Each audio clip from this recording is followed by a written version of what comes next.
माघ मास महात्म 25वां अध्याय। जय श्री कृष्णा, राधे राधे। भगतजनों, कल हमने 24वें अध्याय में द्रविड़ देश के राजा चित्ररथ की कथा सुनी थी।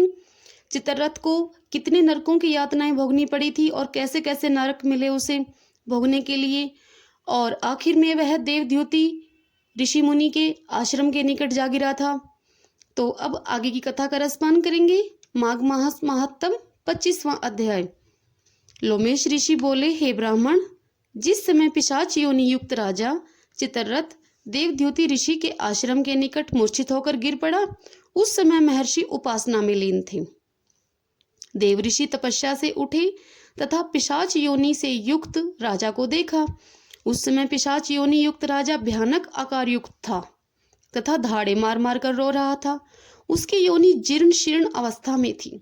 महाभयानक पिशाच अत्यंत कष्टमय स्थिति में कराह रहा था तथा त्राहि त्राहि कर रहा था।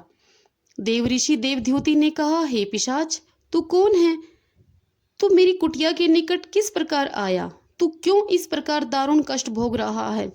मेरे आश्रम में आने के पश्चात कोई भी जंतु कष्ट नहीं भोगता है, सभी को बैकुंठ के समान सुख प्राप्त होता है।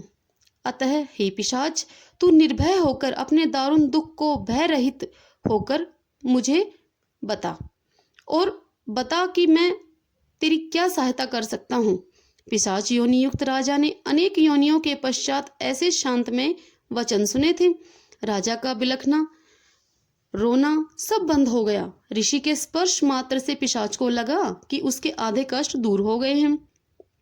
पिशाच ने ऋषि के चरण पकड़ लिए और कातर युक्त वाणी से बोला, हे ऋषिवर, आपकी मनोहर शीतल व प्रेम युक्त वाणी तथा वचन सुनते ही मेरी आत्मा को शांति तथा शीतलता प्राप्त हुई है। मुझे ऐसा प्रतीत हो रहा है जैसे कि मेरे दुखों का अंत हो रहा है और मेरे पुण्य उदय हो रहे हैं। यह कहकर पिशाच आत्मा ने ऋषि से कहा, हे ऋषिवर, मैं मनुष्य योनि में राजा था। मेरा नाम चित्ररथ था। मेरी प्रजा सुख तथा वैभव से परिपूर्ण थी, परंतु दुर्भाग्यवश मेरी प्रवृत्ति बदल गई। मैं क्रूर हो गया और भोग विलास में फंसता चला गया और प्रजा पर बहुत से अत्याचार करने लगा। प्रजा मेरे अत्याचारों से त्राहि त्राहि करने लगी। प्रजा जितनी दुखी होती, मैं उतना ही खुश होता। अपने अभिमान व गर्व के मध्य में अत्यधिक गर्वित हो गया तथा भगवान विष्णु, जिनका नाम लेने से ही प्राणियों को बैकुंठ की प्राप्ति हो जाती है, उनका ही अनादर करने लग गया। इस प्रकार चराचर के स्वामी तथा बैकुंठ दाता भगवान विष्णु के अनादर करने के कारण ही मुझे भयानक पिशाच योनि तथा नरक का कष्ट भोगना पड़ रहा है। पिशाच के कष्टों का वर्णन सुनकर ऋषि बोले, हे मूर्ख, तूने माया मद लोभ व काम के वशीभूत होकर जघन्य अपराध किया है। भगवान विष्णु, जो सृष्टि की उत्पत्ति करने वाले व संहार करने वाले हैं, उनका ही तूने घोर अनादर किया है। पापी तथा दुष्ट भी भगवान विष्णु का नाम लेने मात्र से बैकुंठ लोक की प्राप्ति पाते हैं।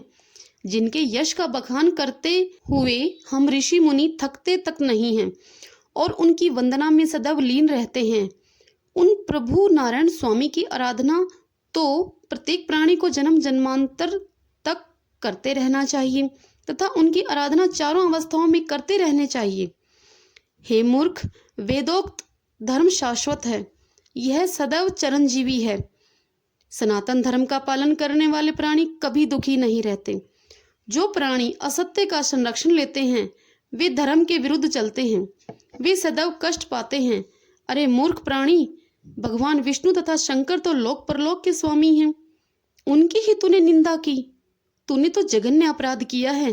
तेरा तो यह दंड उचित ही है, जो तुझे निरंतर भोगना ही पड़ेगा और भोगना भी चाहिए। यह सुनकर पिशाच त्राहिमाम करता हुआ बिलक बिलक कर रोने लग गया और मुनि के चरण पकड़ लिए। हे ऋषि, मुझे बचाओ, मैं अत्यंत कष्ट में हूँ। मैं महापापी हूँ। मैंने त्रिलोकीनाथ भगवान विष्णु का घोर अपमान किया है। मेरे कष्टों का निवारण करें। यह सुन ऋषि ने अपने सुकोमल हाथों से पिशाच बने हुए राजा के मस्तक पर हाथ फेरा और बोले, हे भद्र, तूने वास्तव में घोर अपराध किया है। हे राजन, निश्चय ही विष्णु भगवान से द्रोह करने के कारण ही तुमको घोर नरकों का कष्ट भोगना पड़ा। जहाँ तक तुम्हारी मुक्ति का प्रश्न है, उसका मैं तुम्हें उपाय बताता हूँ, तुम ध्यान से सुनो। देवद्युति ऋषि बोले, हे भद्र, अगले मास ही माघ मास प्रारंभ होने वाला है। संभवतः तुम्हारे कष्टों का निवारण शीघ्र ही होने वाला है। तुम तुरंत महान तीर्थराज प्रयाग चले जाओ। वहां गंगा, यमुना तथा लुप्त सरस्वती का पवित्र संगम है। शास्त्रों में लिखा हुआ सत्य है कि संगम में स्नान करने से समस्त प्राणियों के तमाम कष्ट खत्म हो जाते हैं। जिस प्रकार सूर्य की किरण अंधकार का नाश कर देती है, उसी प्रकार पवित्र तीर्थराज प्रयागराज में स्नान करने से समस्त जन्मों के पापों का नाश हो जाता है।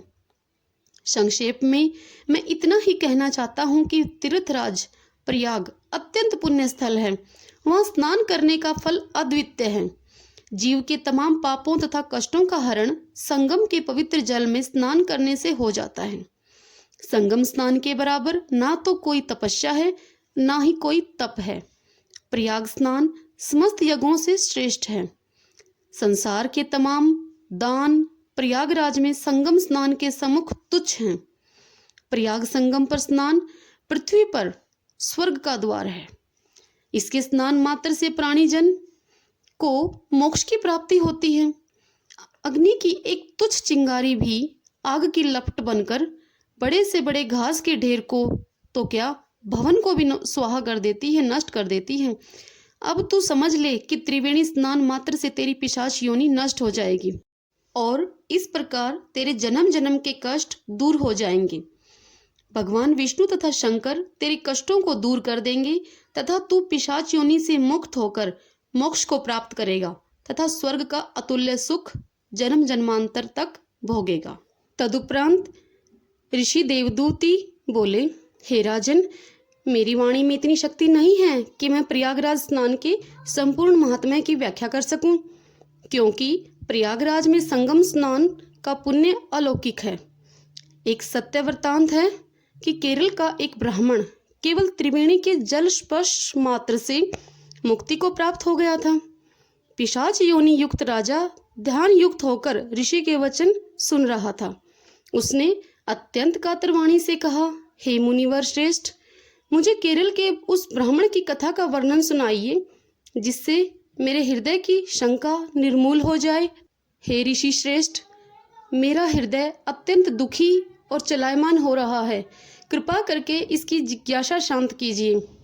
माघ मास महात्म 25वां अध्याय समाप्तम। भगतजनों, आगे की कथा का रसपान हम कल करेंगे 26वें अध्याय में। तब तक के लिए राम नाम जपते रहिए प्रेम से, मन से। हरे कृष्णा कृष्णा कृष्णा हरे हरे, हरे राम राम राम हरे हरे। जय श्री कृष्णा। राधे राधे।